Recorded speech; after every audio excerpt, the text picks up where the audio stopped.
अस्सलाम वालेकुम वरहमतुल्लाह।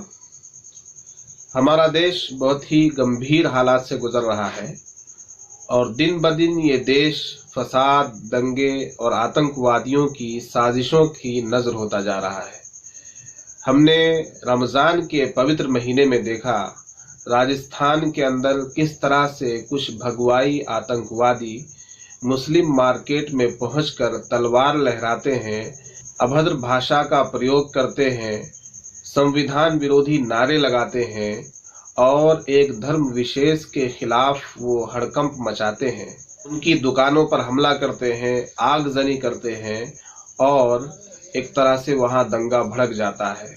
उसके बाद रामनवमी का दिन आता है और रामनवमी के दिन देश के लगभग 8 राज्यों में इसी तरह के दंगे भड़कते हैं।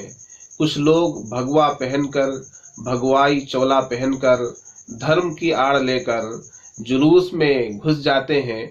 उनका लिबास तो भगवाई होता है लेकिन उनका जहन भगवाई नहीं होता। उनकी जुबान पर तो राम का नाम होता है लेकिन उनके दिल के अंदर राम का सम्मान नहीं होता। यही वजह है कि वो तलवारें लहराते हुए, हथियार दिखाते हुए एक धर्म विशेष के खिलाफ नारे लगाते हैं, उनकी मस्जिदों पर भगवा झंडा लहराते हैं और दूसरे धर्म के मानने वालों को उकसाते हैं, उनके जज्बात को बरंगेख्ता करते हैं। हद तो तब हो जाती है जब कुछ भगवाई दंगाई आतंकवादी मस्जिद के मीनारों पर चढ़कर भगवाई झंडा लहराते हैं और विरोध करने पर मुसलमानों के खिलाफ ही आवाज़ उठने लगती है, मुसलमानों के खिलाफ ही मुकदमा होने लगता है, मुसलमानों के खिलाफ ही FIR दर्ज होते हैं और देश का प्रशासन मुसलमानों को ही गिरफ्तार करता है। यानी जो मजबूर है, जो लाचार है, जो मजलूम है, जिसे सताया जा रहा है, जिसके धर्म के खिलाफ नारा लगाया जा रहा है, जिसे उकसाया जा रहा है, जिसके जज्बात को मजरूह किया जा रहा है, फिर उन्हीं को मुजरिम बनाकर कटहरे में खड़ा किया जा रहा है, उन्हीं को FIR दर्ज करके पकड़ा जा रहा है, उन्हीं की गिरफ्तारियां हो रही है। उसके बाद दिल्ली के जहांगीरपुरी में क्या हुआ?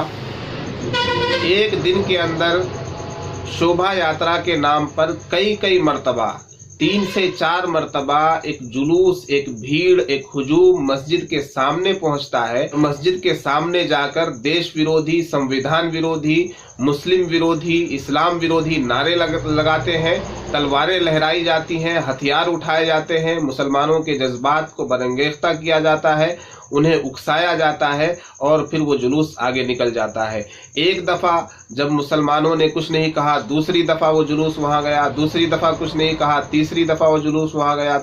जब मुसलमानों की तरफ से कोई रद्द अमल नज़र नहीं आया तो कुछ दंगाई और आतंकवादी किस्म के भगवाई वो मस्जिद के अंदर घुस गए। जब वो मस्जिद के अंदर घुसे तो इससे पहले कि वो मस्जिद में तोड़फोड़ करते, आगजनी करते, मस्जिद को तहस नहस करते, मस्जिद की दीवारों को ढाते, वहाँ के मुसलमानों का सब्र टूट गया और उन्होंने उन लोगों को वहाँ से भगाया। जब इन दंगाइयों को वहाँ के मुसलमानों ने, जहांगीरपुरी के मुसलमानों ने, नौजवानों ने इन दंगाइयों को वहाँ से खदेड़ कर भगा दिया तो खुद इन दंगाइयों के अंदर से, इन भगवाइयों के अंदर से ही कुछ लोगों ने पत्थरबाजी की। पत्थरबाजी के जवाब में पत्थरबाजी हुई। लेकिन आप देखेंगे कि गोदी मीडिया मुकम्मल तौर पर एक तरफा न्यूज़ चला रही है। गोदी मीडिया ने तो हद पार कर रखी है। अब गोदी मीडिया का कोई सा भी चैनल खोल लीजिए, इस तरह से स्टोरी बनाकर दिखा रहे हैं कि गोया उन्हें इस्लाम से और इस्लाम के मानने वालों से बहुत पुरानी दुश्मनी है। गोदी मीडिया इस तरह से न्यूज़ चला रही है, एक तरफा न्यूज़ चला रही है। गोदी मीडिया की न्यूज़ सुनकर, गोदी मीडिया की खबरें सुनकर गुस्सा आ जाता है। एक इंसाफ पसंद आदमी जो समझ रहा है कि क्या सही है क्या गलत है, वो गोदी मीडिया की न्यूज़ को देखकर गुस्से में आ जाता है। और मैं ये समझता हूँ कि इस देश के अंदर जितने भी दंगे भड़क रहे हैं और इन तमाम फसादात के पीछे गोदी मीडिया का भी हाथ है। ये गोदी मीडिया के जितने चैनल्स हैं, हर दंगे में, हर हमले में, हर फसाद में इन गोदी मीडिया चैनलों का भी हाथ है। ये भी फसाद को और बढ़ावा देते हैं, दंगा को और बढ़ावा देते हैं। आग में पानी डालने के बजाय ये आग में तेल छिड़कते हैं, आग में घी डालते हैं और वहाँ स्टूडियो में बैठकर मजे लेते हैं। डिबेट के नाम पर मुर्गे लड़ाने का काम आज का ये गोदी मीडिया कर रहा है। ऐसे में जबकि देश फसाद की आग में झुलस रहा है, देश में दंगा भड़क रहे हैं, एक धर्म विशेष के खिलाफ रोजमर्रा साजिशें हो रही हैं, उन्हें मजलूम बनाया जा रहा है, उन्हें जुल्म का निशाना बनाया जा रहा है, उन पर सितम आजमाई की जा रही है, उनकी मस्जिदों पर भगवा झंडे लगाए जा रहे हैं और उनकी मस्जिदों के सामने तलवार लहराई जा रही है और इस्लाम विरोधी, संविधान विरोधी नारे लगाए जा रहे हैं। ऐसे में मेरी नजरें तलाश कर रही हैं उन पार्टियों को जो अपने आप को सेकुलर पार्टी कहती है, अपने आप को ये दावा करती हैं कि हम राजनीतिक दल हैं, सेकुलरिज्म पर चलने वाले हैं, हम एक अच्छी पार्टी है, मुसलमानों हमें वोट दे दो। ये तमाम जो सेकुलर पार्टियां अपने आप को कहती है, ये पार्टियां वक्त आने पर, इलेक्शन आने पर, चुनाव आने पर मुसलमानों के वोट के पीछे इस तरह से पड़ जाते हैं कि फिर किसी मुसलमान को ये अपना अब्बा बनाते हैं, किसी को चाचा बनाते हैं, किसी के हाथ जोड़ते हैं, किसी के पैर पड़ते हैं, तब जाकर ये मुसलमानों का एतमाद हासिल करते हैं, भाजपा का डर दिखाते हैं, बीजेपी को हराना है तो हमको वोट दीजिए। इस तरह से मुसलमानों का भरोसा जीतती हैं ये तमाम पार्टियां। आज इन पार्टियों को नजर नहीं आ रहा है कि जो पार्टी सत्ता में है, जो पोजीशन में है, वो इस देश को किस तरह से तमाशा बना रही है, वो पार्टी इस देश को किस तरह से आग में झोंक रही है। अगर वो पार्टी पोजीशन में है, सत्ता में है, तो आप भी तो अपोजिशन में हैं। आपके अपोजिशन में होने का क्या मतलब है? आप अगर जुल्म के खिलाफ आवाज नहीं उठाएंगे, आप अगर इंसाफ की बात नहीं करेंगे, आप अगर इंसानियत की बात नहीं करेंगे, तो फिर आपकी पार्टी के होने का क्या मतलब है? आप क्यों पार्टी चला रहे हैं? आप क्यों पार्टी के अध्यक्ष बने हुए हैं? मैं कुछ पार्टियों का नाम लेना चाहूंगा। बिहार की बहुत बड़ी पार्टी है आरजेडी, तेजस्वी यादव साहब लालू यादव के साहबजादे हैं।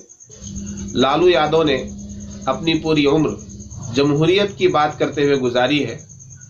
उन्होंने जुबानी तौर पर मुकम्मल अपने आप को जमहूरियत पसंद साबित किया है। बहुत से सीधे साधे मुसलमान उन्हें इमाम जमहूरियत का भी खिताब देते हैं। मैं नहीं समझता कि अमली तौर पर उन्होंने बहुत जमहूरी काम किए हैं, लेकिन जुबानी तौर पर वो जो बोलते थे, उनकी जुबान से जो अल्फाज निकलते थे, वो वाकई जमहूरियत के हक में होते थे। आज तेजस्वी यादव की जुबान खामोश है। आज तेजस्वी यादव साहब कुछ बोलने के लिए तैयार नहीं है। उन्हें नजर आ रहा है कि मुसलमानों पर जुल्म हो रहा है, मुसलमानों को फंसाया जा रहा है, इनकी मस्जिदों पर हमला किया जा रहा है और इनकी तरफ से विरोध हो रहा है, तो फिर इन्हीं की गिरफ्तारी हो रही है।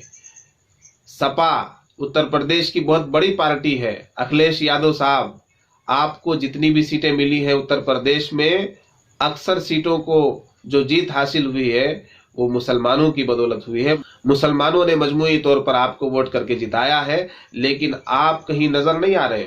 आज मुसलमानों पर जुल्म हो रहा है, चौतरफा जुल्म हो रहा है, लेकिन इस पवित्र महीने में मुसलमानों को जिस तरह से परेशान किया जा रहा है आप देख रहे हैं, फिर भी आप खामोश हैं। आपकी जुबान बिल्कुल गुंग है।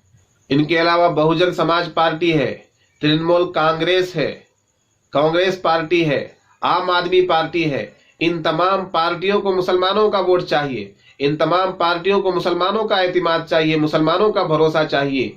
ये जिला लेवल पर, ब्लॉक लेवल पर जब अपना संगठन बनाते हैं तो मुसलमानों को चुन चुन कर ओहदा देते हैं, पद देते हैं, लेकिन मुसलमानों के हित में, मुसलमानों के हक में इनकी आवाज बिल्कुल दब चुकी है। इनकी जुबानों पर लकवा मार चुका है और ये कुछ बोलने के लिए तैयार नहीं है। ये फ्रंट पर आकर कोई प्रेस कॉन्फ्रेंस करने तक के लिए तैयार नहीं है। आप किस तरह से राजनीति कर रहे हैं इस देश के अंदर, जब देश में पोजीशन वाली पार्टी, सत्ताधारी पार्टी जुल्म की हद को पार कर जाए और जालिमाना सलूक करने लगे, एक धर्म विशेष के साथ, अकलियतों के साथ, अल्पसंख्यकों के साथ भेदभाव करने लगे, तो अपोजिशन पार्टियों की जिम्मेदारी होती है कि वो सरकार के खिलाफ आवाज उठाए, सरकार के गलत इकदामात के खिलाफ आवाज उठाए, सरकार को गलत करने से रोके, इंतजामिया पर कंट्रोल करे, लॉ एंड ऑर्डर पर आवाज उठाए। देश में बेरोजगारी आम हो चुकी है, भुखमरी आम हो चुकी है, देश का हर नागरिक परेशान है, लेकिन भाजपा हर तरफ दंगे फसाद करके इन तमाम मुद्दों को दबा रही है और अपोजिशन पार्टियां हाथ पर हाथ धरे बैठी है। अपोजिशन पार्टियों का कोई रोल नजर नहीं आ रहा है, इनकी कोई आवाज सुनाई नहीं दे रही है। ये बिल्कुल अंधी बहरी गूंगी हो चुकी है ये तमाम पार्टियां। आप लोगों का अपोजिशन में होने का मतलब क्या है? आपका इतना बड़ा संगठन है, आपके इतने कार्यकर्ता हैं, आपकी एक लंबी चेन है, किस काम के लिए है ये सारा कुछ? ये दलबल किस काम के लिए है? आप जुल्म के खिलाफ आवाज नहीं उठाएंगे, आप अल्पसंख्यकों के लिए आवाज नहीं उठाएंगे, तो फिर आपकी आवाज किस काम की, आपकी जुबान किस काम की, आपका नाम किस काम का, आपकी पार्टी किस काम की? हम ऐसी तमाम पार्टियों को याद रखेंगे और ऐसी तमाम पार्टियों के चलाने वालों को याद रखेंगे जो मुसलमानों पर जुल्म होता हुआ देखते हैं लेकिन एक लफ्ज नहीं बोलते, उनकी जुबान बिल्कुल खामोश रहती है। याद रखिए, इस देश के अंदर जितनी भी अपोजिशन पार्टियां उभरी हैं, जिस पार्टी को भी मौका मिला है, जिस पार्टी ने भी कुर्सी हासिल की है, जिस पार्टी को भी जनता ने एतिमाद दिया है, जिस पार्टी को भी जनता ने आगे बढ़ाया है, वो उस पार्टी के संघर्ष की वजह से, उस पार्टी के आंदोलन की वजह से, उस पार्टी के सरकार के खिलाफ बोलने की वजह से, सरकार की गलत नीतियों के खिलाफ आवाज उठाने की वजह से, धरना देने की वजह से, सड़क जाम करने की वजह से। लेकिन आज की अपोजिशन पार्टियां बिल्कुल आराम के साथ, चैन के साथ अपने घरों में सो रही हैं। इन पार्टियों के चलाने वाले, इन पार्टियों के अध्यक्ष, इन पार्टियों के जिम्मेदारान, ओहदेदारान ओहदे लेकर घरों में बैठे हुए हैं। अपोजिशन का कोई मतलब नहीं रह गया इस देश के अंदर। यही वजह है कि देश में जिन लोगों की सरकार है, जो लोग सत्ता में बैठे हुए हैं, वो मनमानी कर रहे हैं, जो मर्जी आ रहा है कर रहे हैं और अपने मन मुताबिक इस देश को अंधेरे की ओर, इस देश को गरीबी की ओर, इस देश को विनाश की ओर धकेल रहे हैं वो लोग।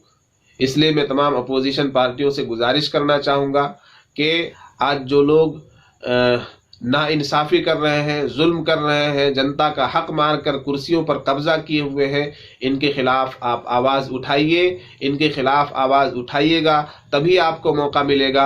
ये कुर्सियां खाली होंगी तभी आपको इन कुर्सियों पर बैठने का मौका मिलेगा। आप इस बात को समझिए।